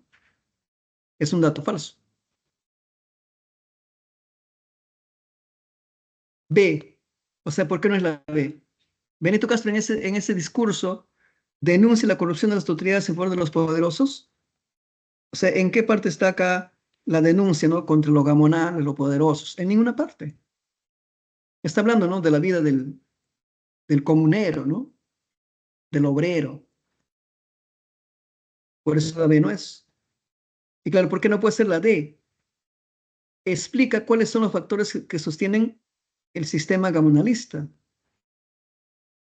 O sea, acá está explicando Benito Castro, ¿no? Cómo es que el gamonalismo se impone y progresa, ¿no? Tampoco, ¿no es cierto? Y en la E que dice, ¿no? Reflexiona en torno a la imposibilidad de alcanzar la libertad del indio. Es un dato también incorrecto, ¿no? Porque acá en ninguna parte está diciendo de que finalmente no estamos luchando por gusto, porque nunca vamos a alcanzar, ¿no? La libertad ni nada, ¿no? Acá lo que está diciendo es que sí, ¿no? Hay una posibilidad de ser libres, ¿no? Y tener una buena vida, ¿no? Esto es cuando defendemos, ¿no? Nuestra tierra, nuestro pueblo. Entonces, la única clave correcta, como está indicado acá, es la C, pues, ¿no?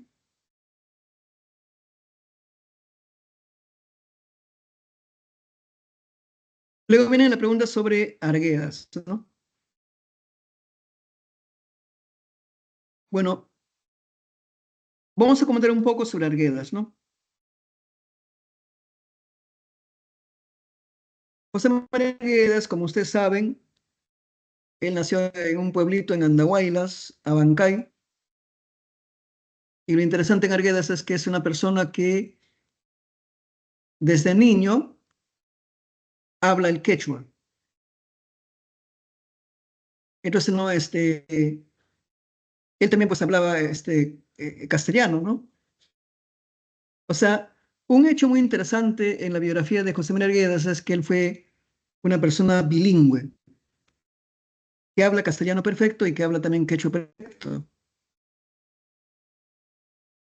Y entonces, ¿no? Los estudiosos, los críticos afirman de que José María Arguedas conoce lo andino, no o sea, el mundo andino, con profundidad, porque tiene la ventaja de hablar también el quechua. Y entonces es cierto, pues, ¿no? Toda su vida, José María Arguedas usó el quechua en su comunicación, ¿no? Principalmente con su gente, ¿no? Con toda la gente andina, con sus amigos, familiares, ¿no? Amistades. Y por supuesto también, ¿no? Él conoce a la perfección el castellano, ¿no? Entonces la crítica dice, Arguedas incluso conoce, ¿no? Mucho más lo andino que el mismo Ciro Alegría, que digamos, él no, nunca llegó a hablar el quechua. Aparentemente también no era tan urgente en Alegría porque en la zona de Huamachuco, por esa parte, parece que no, que ni los mismos hombres de campo hablaban el quechua, ¿no? O no era tanto, ¿no? En cambio, en Abancay, sí, ¿no? En el tiempo de Arguedas, la mayoría hablaba pues este quechua. Entonces José Mercedes tiene esa ventaja, ¿no? De conocer a la perfección el quechua y los utiliza cuando escribe sus obras, ¿no? Y entonces cuando escribe su obra maestra, porque los críticos dicen la obra maestra de Arguedas viene a ser Los Ríos Profundos, esta novela que está escrito esencialmente no en castellano, pero Arguedas en esta novela incorpora decenas y decenas, ¿no? De palabras en quechua, incluso, ¿no? Una serie de cantos en quechua. Entonces sí, es un libro interesante, ¿no? Porque está escrito en castellano y también no tiene parte interesante en quechua, ¿no? Y le da, digamos, otro nivel, ¿no? Porque recordemos que otros escritores, ya sea peruanos o de otros países, por ejemplo, cuando escriben, ¿no? En castellano, también incorporan palabras en otras lenguas, ¿no? Como una forma también de, digamos, de prestigio, ¿no? De ser una persona que conoce otra lengua, ¿no? Entonces hay escritores, por ejemplo, pues, ¿no? Que escriben en castellano, incorporan palabras en inglés, ¿no? O en francés, o en griego, ¿no? O en latín, o en alemán, ¿no? Y entonces queda la idea, pues, ¿no? La sensación, ¿no? De que es un tipo muy preparado, ¿no? No solamente sabe castellano, sino también sabe, pues, ¿no? Francés, o inglés, o alemán, ¿no? Y entonces Arguedas rompe con eso, ¿no? Él no va a utilizar, ¿no? En su novela lenguas extranjeras, sino lenguas autóctonas, ¿no? El quechua. Entonces le tiene un nuevo nivel. Es el encanto, ¿no? De los ríos profundos. A ver, ¿cómo empieza esta novela, no?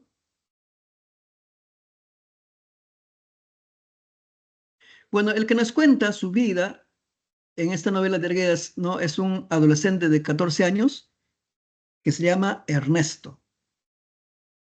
Así que en esta novela tenemos la presencia de un narrador personaje.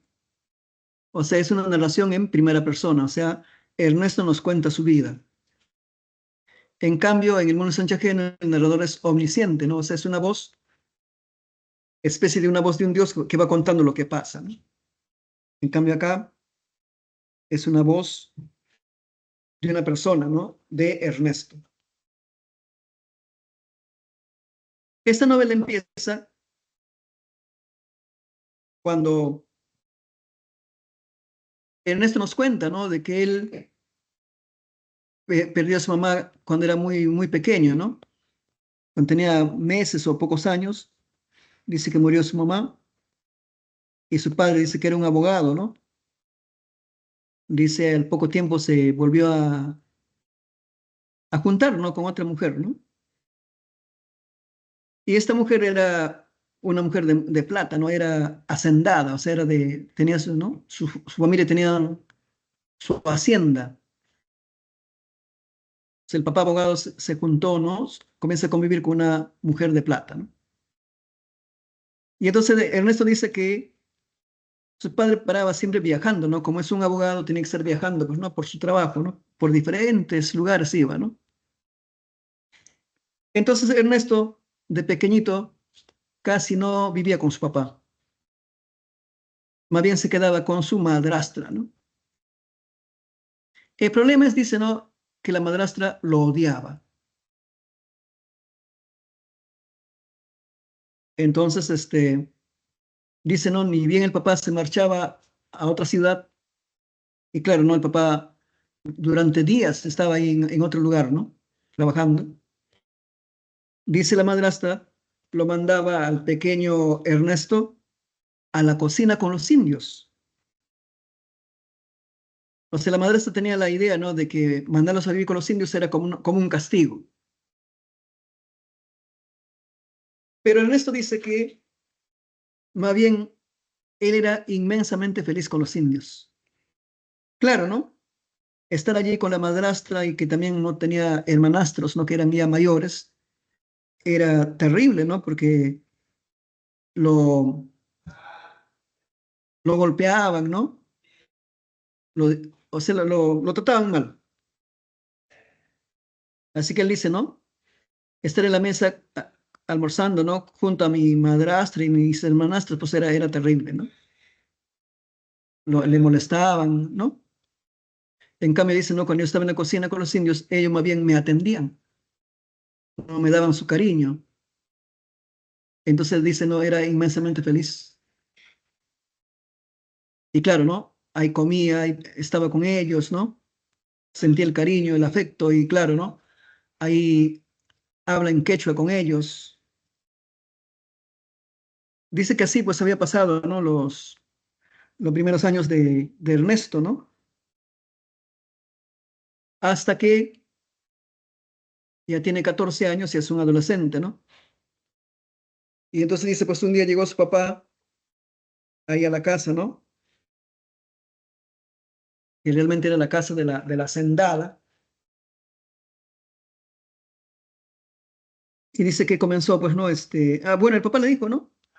Ernesto le dijo, prepárate, nos vamos de viaje. Ernesto dice, no, mi padre me dijo que nos íbamos a ir de viaje al Cusco. Dice que el papá de Ernesto no tenía un familiar en el Cusco, ¿no? Conocido como el Viejo. Y este era, dice, ¿no? Un hombre de mucha plata, ¿no? Se tenía tierras y muchas casonas en el Cusco. O sea, era un hacendado, tenía un gamonal. O sea, tenía un pariente millonario el papá de Ernesto. Así que dice, no, va a ir a visitarlo por algún motivo, ¿no? Que todavía Ernesto no lo sabe. Así que Ernesto dice, no, con mi padre entonces, ¿no? Partimos de Abancay hacia el Cusco. Pero en esos tiempos, dice, el viaje pues era a caballo, ¿no? Claro, no había, no podía viajar a carro, en carro. Así que después de varios días de viaje, dice ya, ¿no? Cuando está oscureciendo, llegaron al Cusco. Así que Ernesto va a conocer el Cusco. Y entonces, ¿no? Dice, se dirigen hacia el centro del Cusco. Dice, pues ahí tiene una gran casona, el viejo, ¿no? El pariente del papá. Ahora, este viejo dice, ya sabía, ¿no? Que iba a llegar su familiar. Pero dice que no fue él mismo a recibir a su pariente, ¿no? Sino que había mandado a un pongo, o sea, un sirviente, ¿no? A un pobre hombre, ¿no? Todo mal vestido, ¿no? Este pongo lo va a llevar, ¿no? Hacia la casa de su patrón, a Ernesto, de su papá. Y entonces dice, ¿no? De frente lo llevó a la habitación donde debían dormir esa noche, pues Ernesto y su papá. Dice que era una casa muy grande, ¿no? Que tiene muchas habitaciones, pero que al fondo también tiene un gran corral donde guardan los animales, ¿no? Y entonces dice la habitación que le habían, digamos, designado para el papá de Ernesto, dice que era pues el último y que estaba al lado, ¿no? Del corral donde guardan los animales. Entonces, obviamente, ¿no? Cuando van allí llevando sus cosas para descansar, ¿no? Porque además está de noche, el papá de Ernesto muestra sus molestias porque dice, no, ese lugar huele muy mal, ¿no? Porque los animales ahí defecan, pues, ¿no? O sea, es un ambiente que no le gusta al papá. Entonces él le toma esto como una afrenta, ¿no? Le dice, no, este viejo parece que no ha querido que venga, ¿no? Porque cómo me da este cuarto que huele tan mal, ¿no? Si hay otros cuartos más allá. Pero bueno, ¿qué puedes hacer, no? Así que el papá le dice a Ernesto, ¿no? Ha sido una mala idea venir acá, así que mañana mismo nos regresamos a Bancay. Y más bien le dice, ¿no? Ernesto, ahora que estamos en el Cusco, ¿no? Le dice, sal, ¿no? Aprovecha, conoce el Cusco, ¿no? Ve al centro, ¿no? Ve la plaza, las calles. Entonces Ernesto dice, pues no, contento salió, ¿no? A conocer el centro del Cusco. Era de noche, pero no importa, ¿no? Entonces no dice que está cerquita de la plaza principal del Cusco, ¿no? Porque él ve el templo, ¿no? El Coricancha, ve, ¿no? Muchas paredes, incas, ¿no? Y entonces Ernesto dice, ¿no? Al conocer las piedras incas, se emociona tanto que abraza, ¿no? A las piedras los abraza, los palpa, ¿no? ¿Y cómo sería tanto su emoción que dice, ¿no? Siente cómo estas piedras no tienen un corazón. O sea, Ernesto no siente cómo palpita el corazón de las piedras. Así que está maravillado, ¿no? Conociendo las ruinas incas. Ahora, claro, era la emoción de Ernesto, ¿no? Era tanta su emoción, ¿no? Que él percibe que las piedras tienen corazón, ¿no? Que laten. Claro, finalmente sería su propia emoción de él, ¿no? Pero también eso tiene que ver con una idea andina, ¿no? Para el mundo andino, la naturaleza tiene vida, ¿no? O sea, no todos los entes de la naturaleza son, diríamos, seres vivientes, ¿no? Digamos, entes vivientes. E incluso la piedra tiene vida, ¿no? La roca, la montaña tienen vida para la cosmovisión andina. Entonces, eso es lo que está diciendo Ernesto, ¿no? Cuando él dice, ¿no? Que las piedras tienen corazón, que latían el corazón de la piedra. O sea, es una forma, ¿no? De identificación con lo andino. Así que al día siguiente, Ernesto y su papá van a regresar a Bancay.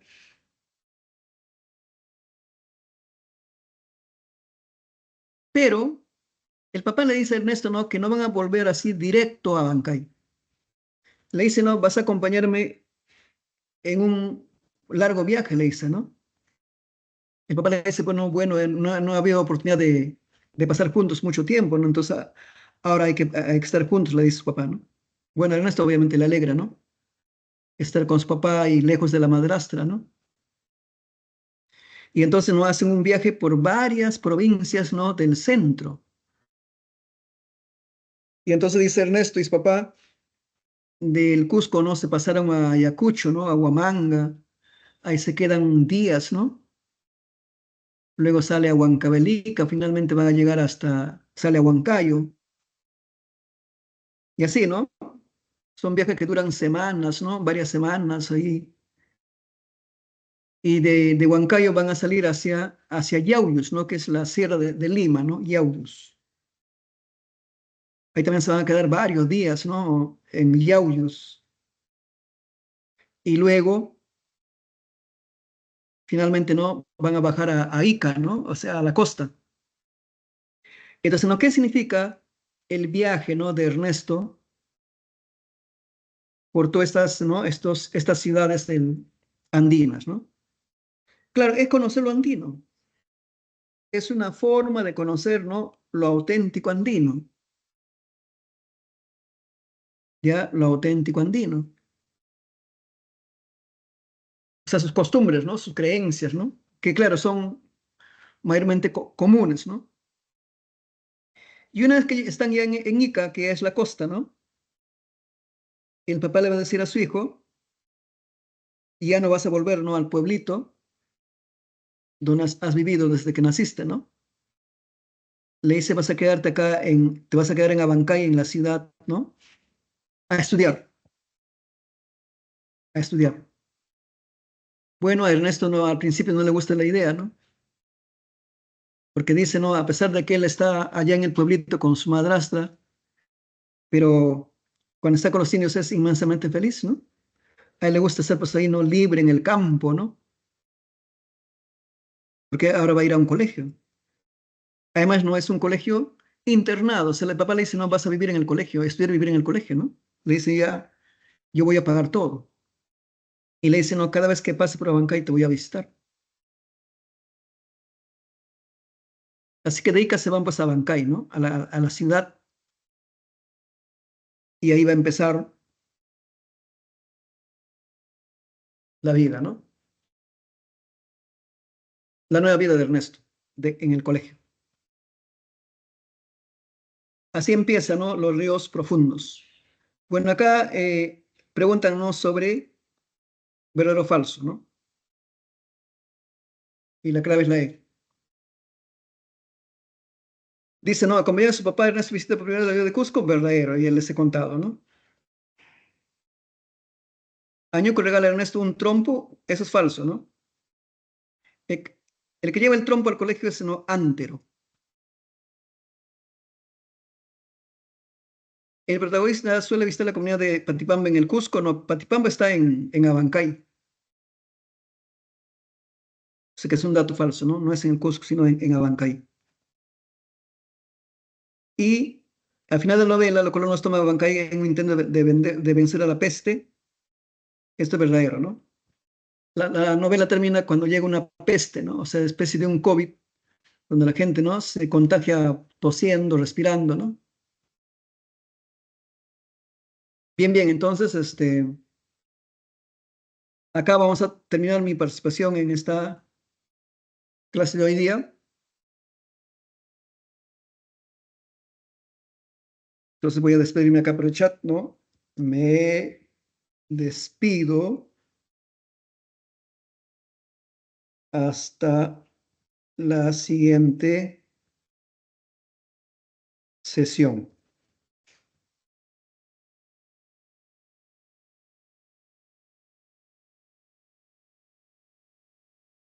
¿no? Que tengan un buen día. Y he respondido, no respondido y explicado 6 ejercicios.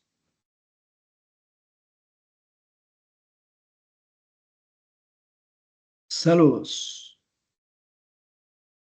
Así que nos estamos conectando el próximo jueves, ¿no? A la misma hora de siempre, puntual.